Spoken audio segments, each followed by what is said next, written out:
As crianças podem acompanhar suas professoras. Hoje nós vamos dar continuidade à nossa série de exposição em Filipenses. Hoje nós vamos ver mais uma porção da carta de Paulo aos Filipenses. Filipenses capítulo 1, do verso 27 até o verso 30.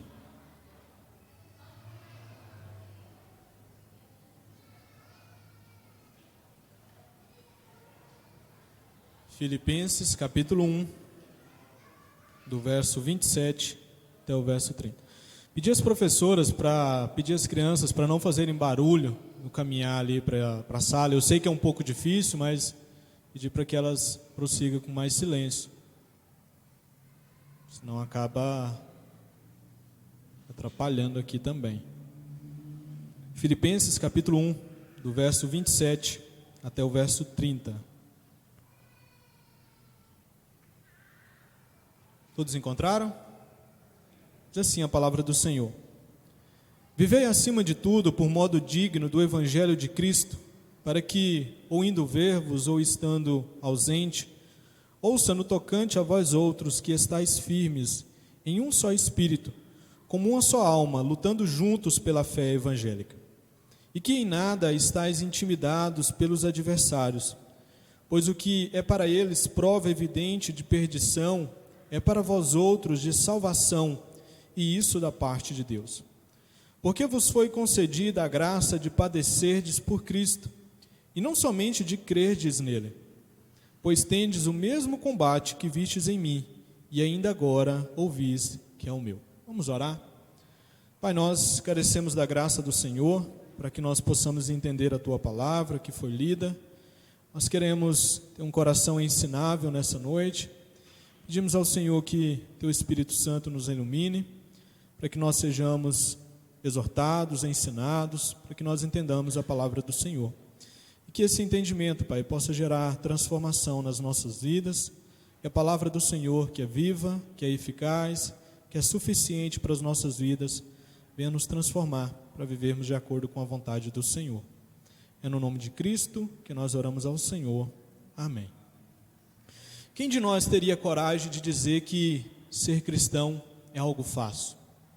Alguém aí ousaria dizer que ser cristão é algo fácil? Ser cristão, meus irmãos, não é algo fácil. E isso é assim porque nós ainda vivemos em um mundo quebrado. Esse mundo ele foi afetado pelo pecado, diante da queda dos nossos pais ali no Jardim do Éden. Então esse mundo ele se encontra manchado, e por causa disso, nós ainda temos que lutar diariamente contra o poder e a presença do pecado que ainda existe nesse mundo.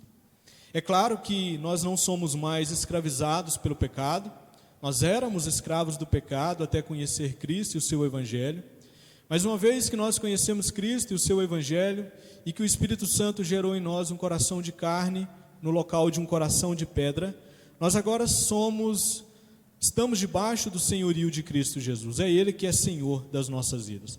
Mas isso não nos impede ainda de lutarmos contra o pecado. Então, embora o Evangelho de Jesus ele seja uma boa notícia, ainda continua sendo difícil viver nesse mundo de acordo com a mensagem do Evangelho. Uma prova disso, de que ser cristão não é fácil, são as repetidas vezes que a gente encontra a palavra de Deus nos exortando sobre como ser um cristão e o quanto é importante um viver diferente no mundo em que nós estamos inseridos. É recorrente na palavra de Deus ela dizer para a gente: olha, vocês precisam ter uma postura adequada e que seja agradável aos olhos do Senhor.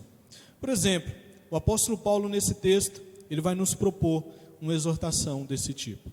Após ele tranquilizar os cristãos da igreja de Filipos, destacando a soberania de Deus sobre a realidade da sua presente prisão e as possibilidades acerca do seu futuro, o apóstolo ele vai fazer aqui uma exortação para os cristãos de Filipenses sobre a conduta que esses cristãos precisavam ter naquela cidade.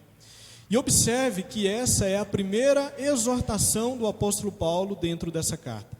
Até o verso 26, dentro desse capítulo 1, o que a gente teve aqui foi falas do apóstolo expressando a sua alegria pela existência da igreja. Ele ora, tem um momento de oração, depois ele começa a falar do seu presente, ele fala sobre a sua perspectiva do futuro, e a partir do verso 27 é que ele então começa a fazer as suas exortações para os cristãos de Filipos. Qual que é a primeira exortação então que ele vai fazer? Ela está aí no verso 27, na parte A desse verso. É dito para a gente o seguinte: vivei acima de tudo por modo digno do Evangelho de Cristo. Essa é a exortação que é colocada aqui para a gente. Aqui é preciso enfatizar que essa não é uma exortação apenas para os filipenses, mas ela é uma exortação para todos os cristãos de todos os tempos. Portanto, ela é uma exortação para mim, ela é uma exortação para vocês. A palavra aqui no original, o verbo viver na língua grega, ela está em um tempo presente da língua, e ela indica que nós precisamos viver de modo digno do Evangelho de Cristo em continuidade. Ou seja, hoje você precisa viver de modo digno, amanhã e até que Cristo volte para você, ou até que Ele volte para buscar a nossa geração. A gente precisa viver desse modo digno do Evangelho de Cristo.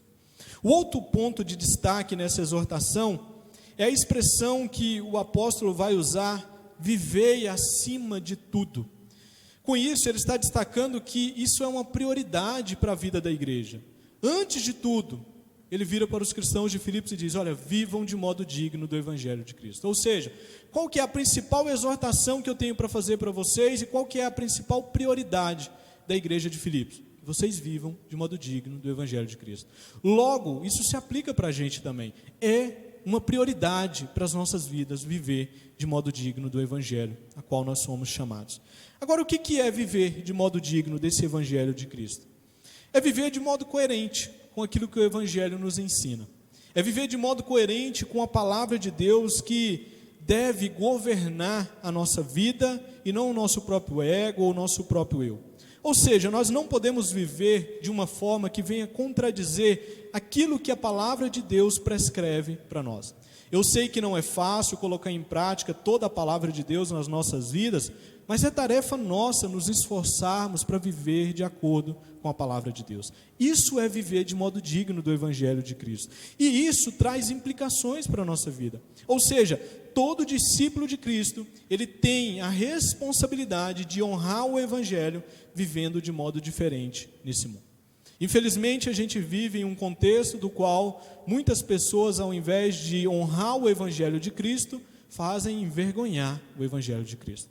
A gente tem ditas igrejas aí que se colocam, se definem como igrejas evangélicas, que não pregam o verdadeiro evangelho, não pregam o genuíno evangelho, o puro e simples, o que pregam é um evangelho estranho, e eles fazem, na verdade, envergonhar, são escândalos para o evangelho de Cristo. Infelizmente, essa realidade, ela é colocada nos nossos dias e ela existe para nós como igrejas inseridas nesse mundo. Essa prioridade aqui, então, ela nos coloca e ela nos demonstra que existem sacrifícios que nós precisamos fazer para sermos seguidores de Cristo. Às vezes a gente tem a ideia de que seguir a Cristo, ser um discípulo de Cristo, ser um cristão é algo fácil. Não é. Aqui mostra que há sacrifícios da nossa parte. Há um preço que todo crente precisa pagar. Há um preço que todo crente precisa estar disposto a colocar em prática na sua vida, se nós quisermos andar de modo digno do Evangelho de Cristo. No entanto, Paulo ele não fica apenas nessa exortação principal e prioritária na sua carta. Ele, na continuidade desse texto, ele vai mostrar os motivos, e esses motivos são claros para a gente, do porquê é tão importante nós vivermos de modo digno do Evangelho de Cristo. E é sobre esses motivos que nós vamos pensar a partir desse momento. Então eu quero destacar com vocês pelo menos 3 motivos que demonstrem para nós o quanto é importante a gente viver de modo digno do Evangelho de Cristo. Em primeiro lugar, na parte B do verso 27, nós podemos aprender que esse viver de modo digno do Evangelho de Cristo, ele é necessário na nossa vida para que nós lutemos juntos pela fé evangélica. Isso vai ser colocado aqui para a gente na parte B do verso 27. O texto continua dizendo, ele começa dizendo, vivei acima de tudo por modo digno do Evangelho de Cristo. Então a exortação ela é colocada aqui, e observe que agora vem o propósito, indicando o propósito. Qual que é o propósito disso aqui? para que, ou indo ver-vos, ou estando ausente, ouça no tocante a vós outros que estáis firmes, em um só espírito, como uma só alma, lutando juntos pela fé evangélica. Observe que é um propósito sendo colocado. Olha, vocês precisam viver dessa forma. Por quê? Porque é um propósito, há uma importância disso para a vida de vocês. E a importância é para que vocês lutem juntos pela fé evangélica. Nós temos aqui então o primeiro propósito colocado nesse texto para as nossas vidas. Pelo fato de Paulo estar longe da igreja de Filipos, por ele estar em uma prisão ali em Roma, os cristãos de Filipos, eles poderiam ser tentados a viver uma vida relaxada, sem se preocupar muito em dar um testemunho cristão, já que eles não estavam sendo assistidos pelo pastor daquela igreja. Então Paulo está preso, ele está longe daqui de Filipos, então eu posso viver de modo relaxado. Cadê o pastor da igreja? Ele não está aqui, então eu posso viver de modo tranquilo.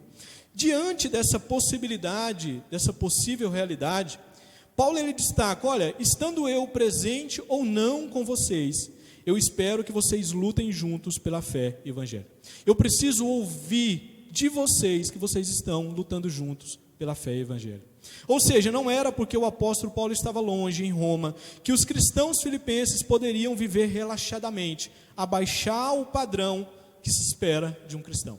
É essa a tônica que a gente tem na exortação do apóstolo Paulo aqui.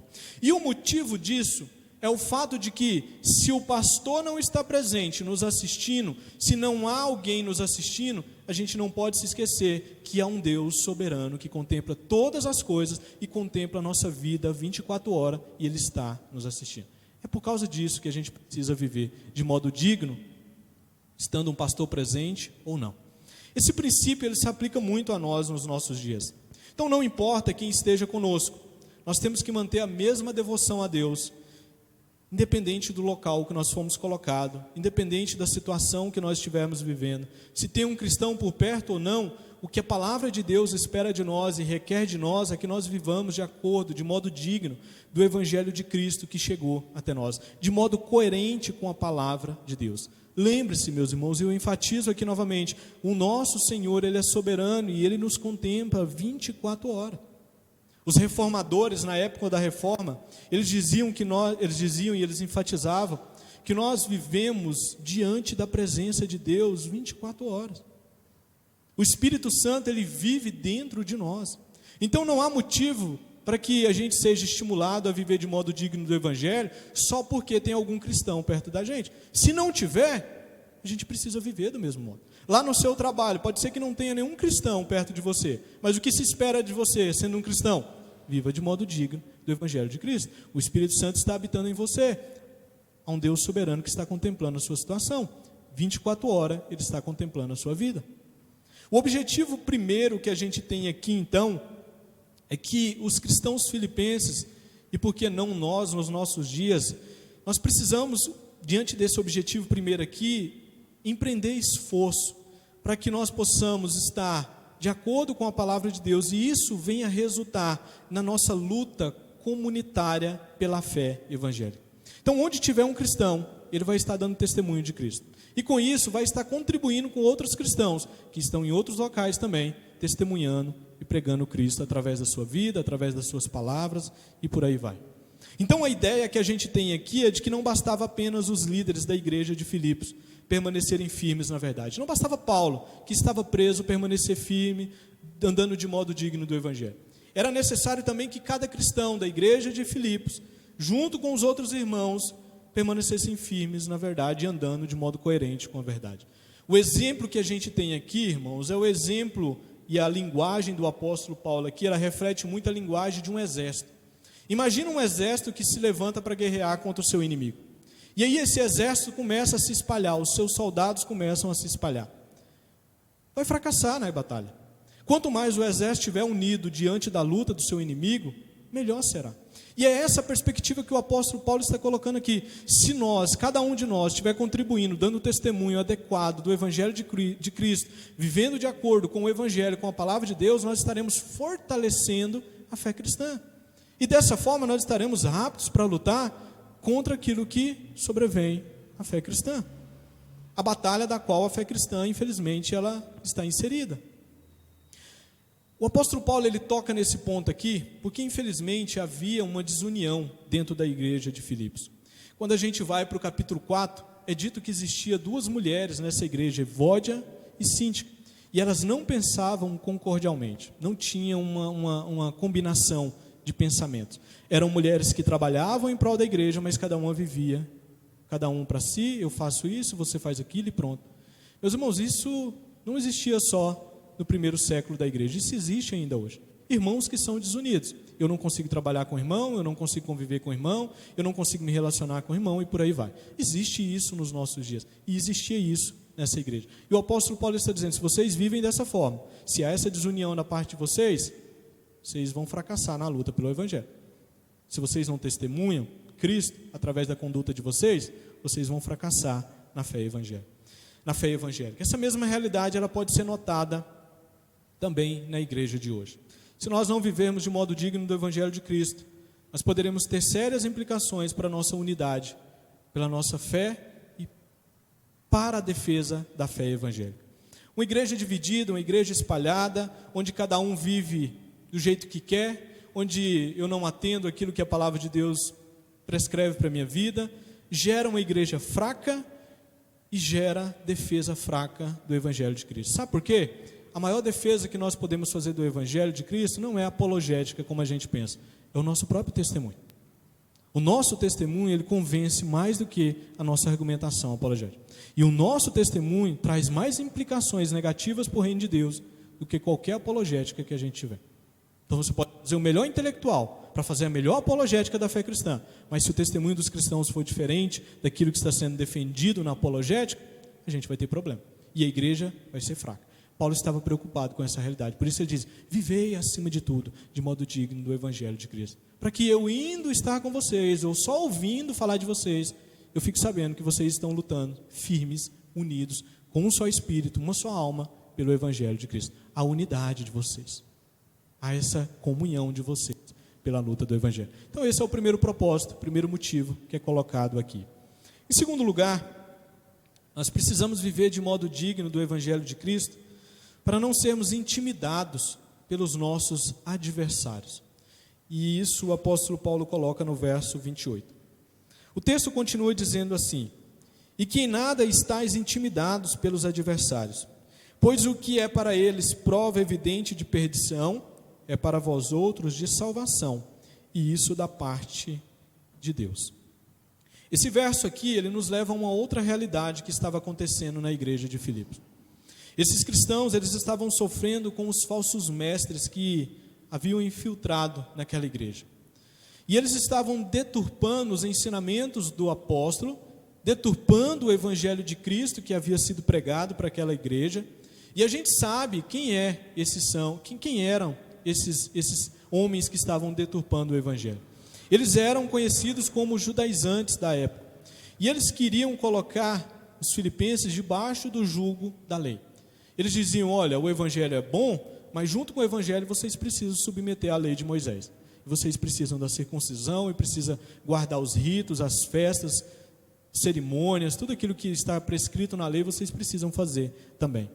Paulo, lá no capítulo 3, se Deus nos permitir chegar até esse texto para fazer a exposição dele, o apóstolo Paulo ele chama esses homens de inimigos da cruz de Cristo. Porque era isso que eles estavam fazendo. Era como se tirasse o Cristo da cruz, dizendo, olha, a obra de Cristo na cruz do Calvário, ela não é suficiente. Tem que acrescentar alguma coisa a mais.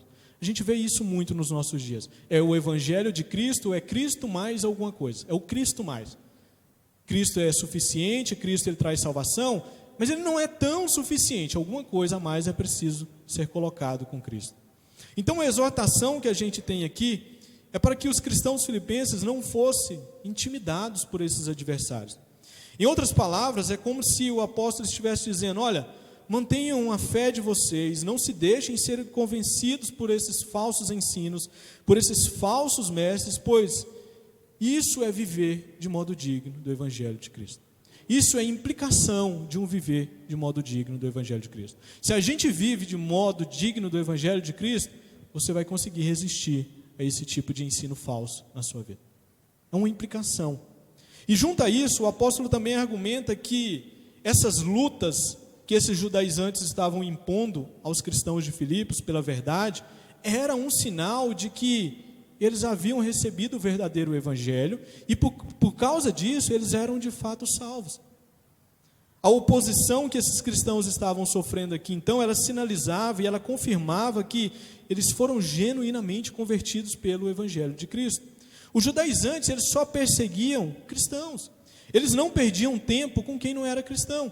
E aí o apóstolo Paulo então argumenta, olha, se eles estão perseguindo vocês, estão levantando todos os ataques deles para vocês, isso é sinal de que vocês foram alcançados pelo verdadeiro evangelho. Eles têm inveja da situação de vocês. Eles querem lutar contra o tipo de evangelho que vocês receberam.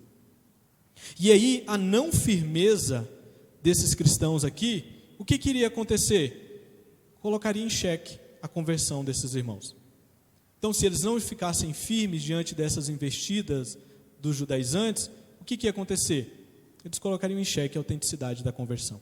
Por isso fica claro que o apóstolo destaca aí no verso, pois o que é para eles prova evidente de perdição, é para vós outros de salvação, e isso da parte de Deus. Eles estão olhando para vocês, vendo a maneira que vocês convivem aí diante do evangelho, e para eles vocês estão se perdendo. Por quê? Porque vocês não estão recebendo aquilo, ou não estão praticando aquilo que Moisés disse para vocês. Mas Paulo está dizendo, olha, o que para eles é prova de perdição, saiba que para vocês é prova de que vocês foram salvos, e isso aconteceu da parte de Deus, de modo gracioso para a vida de vocês. Essa mesma realidade a gente continua tendo ela nos nossos dias. Em tempo de perseguição, meus irmãos, fica claro de que lado as pessoas estão no que diz respeito ao evangelho. Talvez o grande problema do nosso evangelho, do evangelicalismo no nosso país, é a falta de perseguição. E aí a gente tem no censo do IBGE um número de evangélicos se levantando. Mas se tivesse perseguição física no nosso país, será que a gente teria a quantidade de evangélicos que o censo de IBGE levanta? O último censo falou que nós somos mais de 50 milhões no Brasil. Em um país com 207, 210 milhões de pessoas, nós somos mais de 50 milhões de cristãos. Dizem que para a próxima pesquisa que for fazer, eles vão colocar uma classe lá de evangélico não praticante. Eu sou evangélico, mas eu não pratico, eu não vou na igreja, eu não me relaciono com a comunidade, por aí vai. Sabe por que essas pataquadas acontecem no evangelicalismo brasileiro? Porque a gente não tem perseguição física, irmão. As nossas perseguições hoje em dia são só de ideias. E a gente vai muito mal quando a gente coloca as nossas ideias contra essas perseguições. Eles perseguem os nossos valores que nós temos acerca da família, acerca do não aborto, e de outras áreas, do uso da maconha e por aí vai. E a gente é fraco ainda nessas áreas. E se tivesse perseguição? A gente teve aí a pandemia do Covid, e muitos líderes religiosos já estavam avisando, olha, isso vai servir para peneirar a igreja de Cristo. E peneirou. Muitas pessoas deixaram a caminhada, abandonaram, se enfraqueceram na caminhada. Agora imagina se nós fôssemos perseguidos fisicamente. Se as pessoas batessem ali na porta e mandassem a gente parar de cultuar, senão eles perseguiriam a gente, prenderiam a gente, por aí vai. Será que quem de nós ficaria aqui? Será que o pastor aqui da igreja ficaria? Será que os presbíteros ficariam, os diáconos, os demais membros ficariam? Paulo está dizendo, olha, a perseguição, ela evidencia quem são salvos, quem de fato foi convertido pelo evangelho. Por isso que o viver de modo digno do evangelho de Cristo é importante para a vida de vocês. Vivam de modo digno do evangelho de Cristo para que vocês consigam perseverar, para que vocês consigam resistir diante das investidas que vai vir contra você. E elas virão contra você. Elas virão contra mim. Elas virão para a nossa vida. Meus irmãos, a vida do cristão ela é uma vida composta por perseguição. A gente vive num país o qual a gente não tem.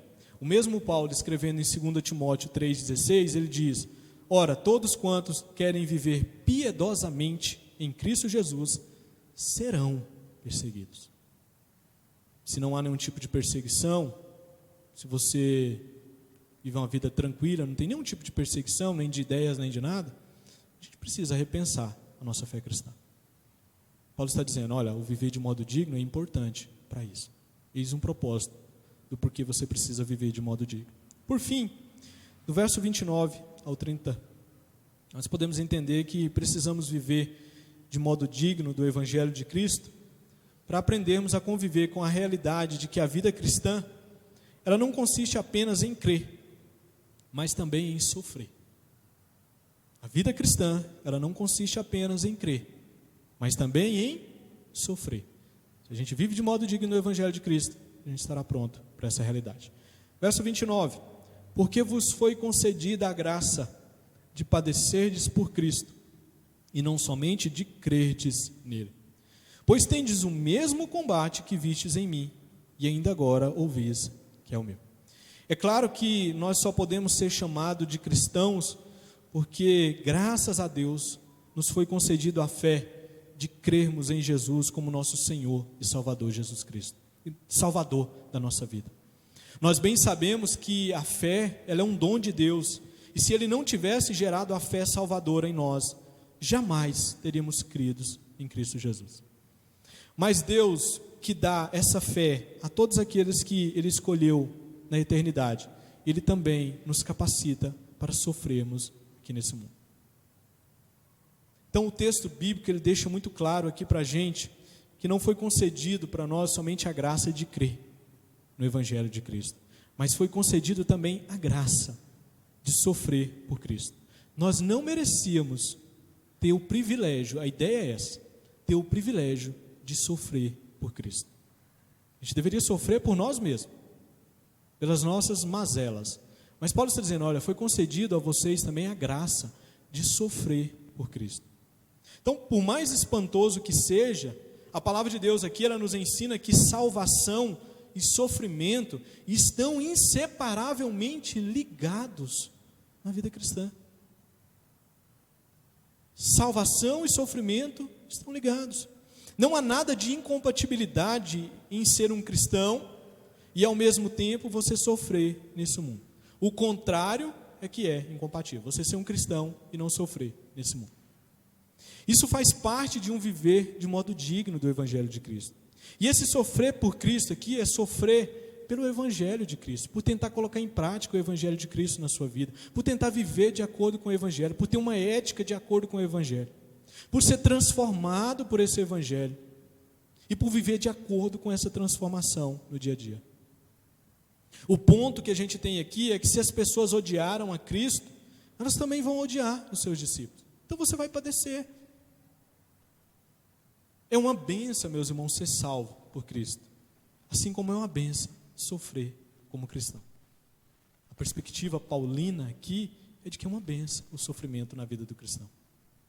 Por isso, esse parágrafo dessa carta aqui conclui com encorajamento, no verso 30, aos crentes de Filipos e até mesmo a nós nos nossos dias, que nós precisamos ter o mesmo combate que foi visto no apóstolo Paulo.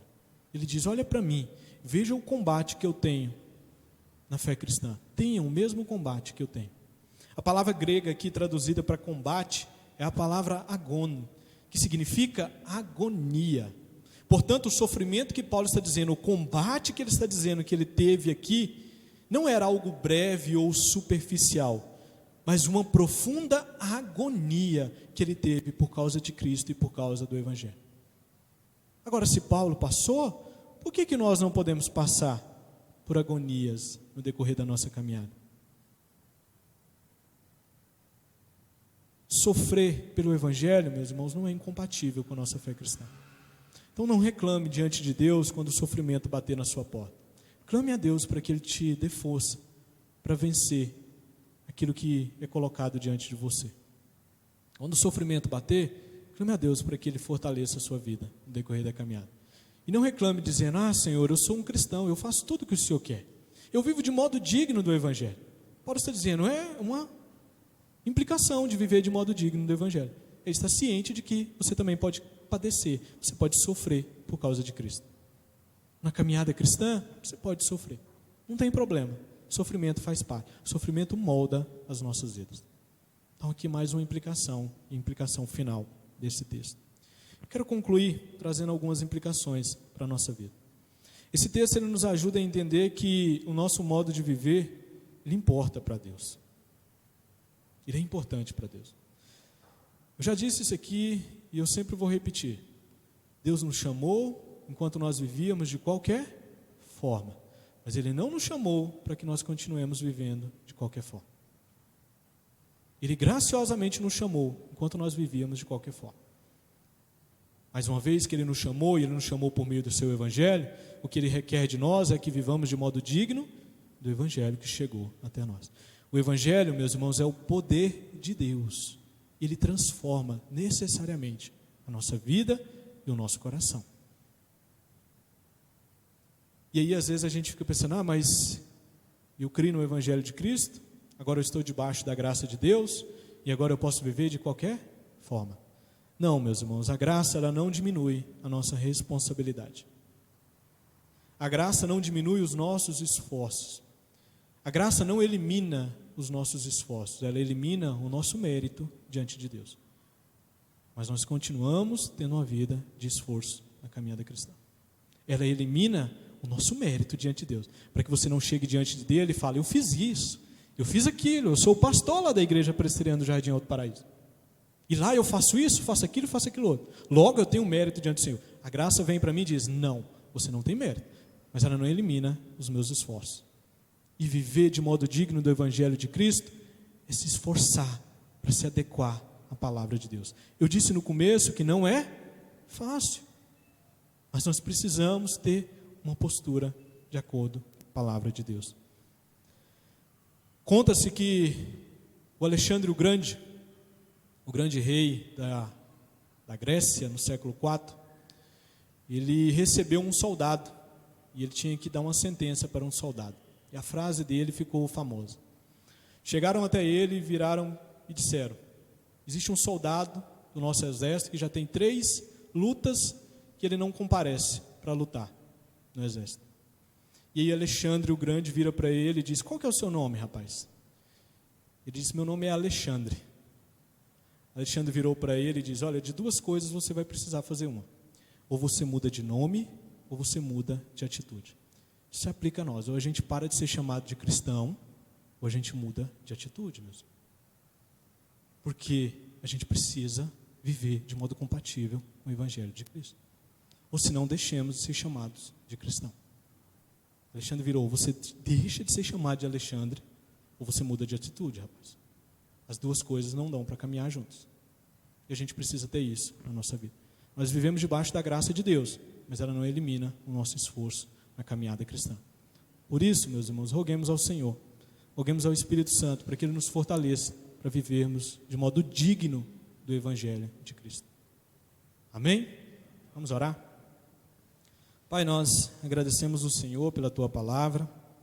Te agradecemos, ó Deus, porque a Tua palavra nos ensina e nos exorta a vivermos de modo digno do Evangelho de Cristo, que chegou a cada um de nós. Esse Evangelho que é Seu poder para transformar as nossas vidas. Que essa transformação, ó Deus, seja presenciada nas nossas ações. Pai, nós sabemos que não seremos perfeitos, por isso nós vamos pecar, nós vamos falhar. Por vezes nós vamos falhar em coisas que não deveríamos falhar. Mas que nós tenhamos sempre a consciência, ó Deus, de que nós precisamos nos esforçar para viver de acordo, de modo digno do Evangelho do Senhor. Que nós possamos nos empenhar esforço da nossa parte, para vivermos de modo adequado com a palavra do Senhor, de modo coerente, termos uma postura condizente com a palavra do Senhor para as nossas vidas. Pai, que o Teu Espírito Santo nos fortaleça nessa caminhada, pois não é fácil, nós vivemos em um mundo quebrado, manchado pelo pecado, e nós ainda lutamos contra o poder do pecado, mas nós temos o Espírito Santo habitando dentro de nós, e nós rogamos a Deus que esse mesmo Espírito nos fortaleça, para que nós consigamos prosseguir de modo digno do Evangelho de Cristo na nossa caminhada. É no nome do nosso Senhor e Salvador Jesus Cristo que nós oramos. Amém.